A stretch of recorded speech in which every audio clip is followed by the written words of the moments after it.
Kapolri cabut keputusan Irjen Teddy Minahasa jadi Kapolda Jatim. Irjen Teddy Minahasa ditetapkan sebagai terduga pelanggar terkait kasus narkoba. Kapolri Jenderal Listio Sigit Prabowo memastikan TR terkait penempatan Irjen Teddy Minahasa jadi Kapolda Jawa Timur, Jatim akan dibatalkan. Sigit menegaskan Irjen Teddy Minahasa batal menjadi Kapolda Jawa Timur. Dia memastikan posisinya akan diisi pejabat baru. Sebagai informasi, Irjen Teddy Minahasa seharusnya resmi menjabat Kapolda Jawa Timur pekan depan.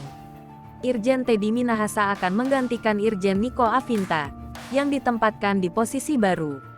Irjen Teddy sebelumnya menjabat Kapolda Sumatera Barat, Sumbar. Sedangkan Irjen Niko Afinta dimutasi menjadi Sahlisosbud Kapolri. Mutasi ini sebelumnya tertuang dalam surat telegram Kadif Humas Polri Irjen Dedi Prasetyo juga sebelumnya mengkonfirmasi pemindahan ini.